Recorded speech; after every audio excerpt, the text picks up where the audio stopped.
I'm just going to say right from the get-go, this movie is pretty effed up. We are talking WINEVILLE, and this is directed by former Playboy playmate Brande Roderick, who also produced and stars in this movie. And to describe this in a just a kind of a log line, so to speak, it's Texas Chainsaw Massacre meets the Hallmark Channel, but with a really kinky twist. Okay, let me explain. So, this movie takes place in the late 70s, and we follow single mother, played by Brande Roderick, who has inherited a vineyard and winery from her father. Now, the father has died, but didn't have a will, so it's gone to the next of kin, which is this single mother.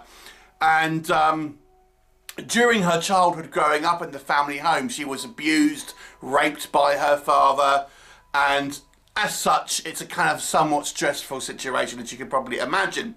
So she goes there with her young son, but it appears that there is some type of killer on the loose who is killing people in this local area. So when she arrives at this vineyard, and she's met by her aunt, the sister of her late father, and like a farmhand called Joe. And there's lots of kind of salacious interpersonal relationships kind of going on here without kind of revealing too much. But of course there is a killer, and all things come to a head. What will happen? You'll have to watch the movie and find out. So that's as far as I really go in the plot synopsis here.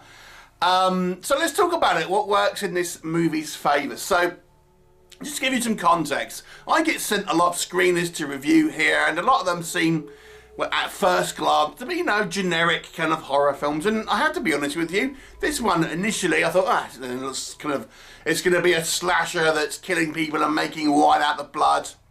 I found this movie to be a little more mature in a way, and more complex than I initially suspected. I have to say, I thought this movie was very good, and I'll go into some context, but this is a film where I went in with no expectations, but I wasn't going to think, oh yeah, this is going to be a really good one. But I have to say, this movie, for me, I was so pleasantly surprised. I thought this was a very good movie overall. So, why would I say that? What kind of context can I bring here?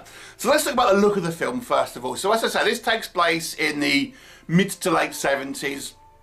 And I thought they nailed the look of this movie. It really kind of does look like a movie set in the correct period. The hairstyles, the costuming, that sort of thing, the attitudes.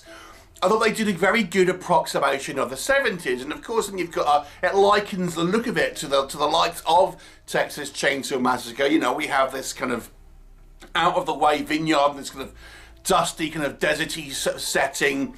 It does evoke certainly that kind of grindhouse feel of these kind of slasher movies. So yeah, I think the look of the film is done to great effect. I think the acting is solid in this movie. I believed every character. I thought the actors gave a nuanced performance. We even have the child actor, who is the son of Brande Roderick's character. I thought did a good job, and has a mix of emotions through the movie. Now, I don't want to spoil anything in regards to plot, but let me just say there's a lot of kind of drama in this movie in regards to familial relationships, and as such it's a kind of roller coaster in regards to emotions. So everyone here has differing relationships, shall we say, and I thought everyone did a good job with some emotional beats that change through the movie as relationships evolve, more information is given. So I thought everyone did a solid job here. It is a horror film, so obviously you'd expect some horror elements here. And I have to say, I thought the kills were gory. There's not loads. It's not like, this is not like a slasher film where it's just a maniac going around killing people. It's a lot more story and character driven than that. But when we do get these scenes of violence, I thought they were done to a good standard in regards to the VFX work, all practical, I'll point out. And even, if you know the channel, you know I watch a lot of horror movies. There's even one scene which I legitimately winced at.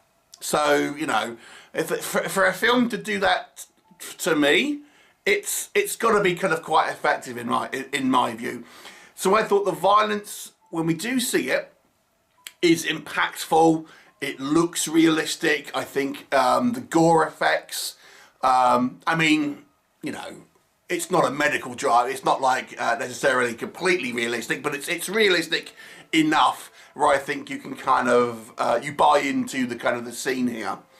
And then we have this kind of, and again, I'm going to be vague here, the story elements, and at first glance it seems, you know, not all that complicated.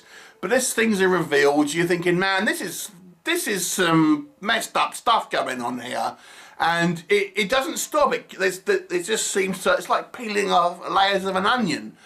You know, you think there's been a reveal, and then you find out there's something else that's kind of going on.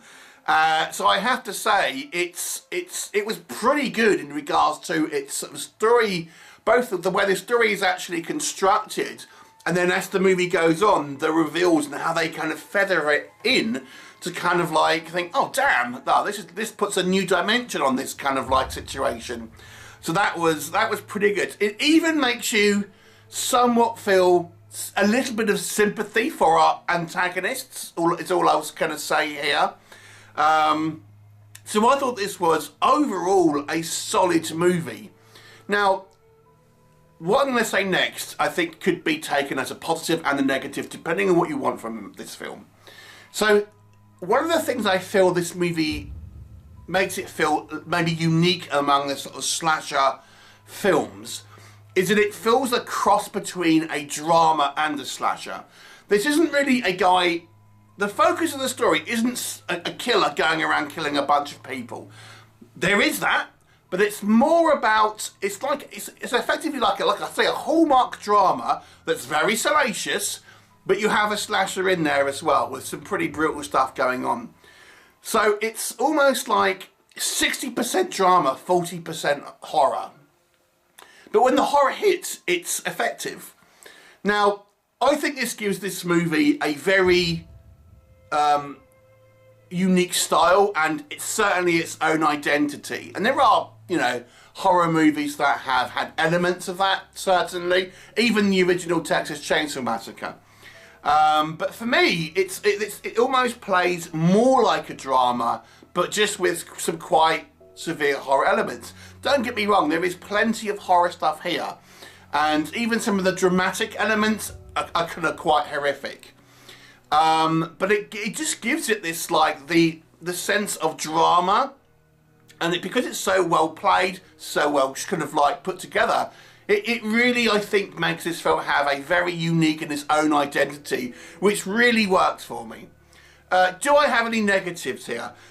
Now, coming just on from that, maybe people won't want a more dramatic film. If you're just wanting a slasher movie, which is an A to B plot where the killer is just going killing people and we get our final girl, you know, and there's lots of inventive kills. This movie has that element, but it isn't the main element here, is what I would say. So if that's kind of the type of horror film that you want, you may think, oh, it's just full of like relationship kind of stuff, and that's not what I want from a horror film. So I do feel maybe the story could be potentially divisive. I actually kind of quite liked it. I made it, you know, it made it for me feel very unique in a way, and very kind of have its kind of own thing going on. But I can understand if you wanting to watch this more for a straightforward horror film, you may be, oh god, it just, you know, I want more kills, I want more, you know, bloody masked killers and things like this. There are one or two things here where I felt the movie dipped into dumb movie logic. For example, we have a police character who doesn't call for backup at a very opportune time when you thought any kind of realistic person would do this. We have a scene where stuff's going on in a barn and all the characters are in a barn, but somehow it's locked from the outside. Doesn't really make sense. So there's a few things kind of like that, you know, it's just kind of like, well, it's not really realistic in regards to certain sort of little movie kind of logic things here. So, you know, there's kind of that. I would have liked to have seen a little bit more of an epilogue. I think it ends somewhat abruptly. If I'm honest, it's not a major critique. I think the story's definitely wrapped up, but I would have liked to have seen a little bit more in regards to the fallout from the movie. But overall, I've got to say, I thought this was a strong movie. And if you're interested in a slasher movie that has an element to it which I think makes it unique, it is very salacious. I'm not gonna lie, there's things here that are like, ooh, damn, that is like, and it's kind of kinky. It's there. So again, that may be a taste issue. But I've got to say, I thought this movie was an incredibly well constructed, low budget slasher film that actually manages to carve out its own identity in a very, very crowded field. And as such, I'm going to give this movie an 8 out of 10. I thought this was a thoroughly enjoyable film. And this movie came out of nowhere. You know, I had this, was not on my radar at all. And even when I thought I got the screen, I thought, well, that looks generic. But it's actually a really, really pleasant surprise. So, yeah, an 8 out of 10 for me. Have you seen it? Would you see it based on what I told you? Please do let me know, and I'll look forward to seeing you next time.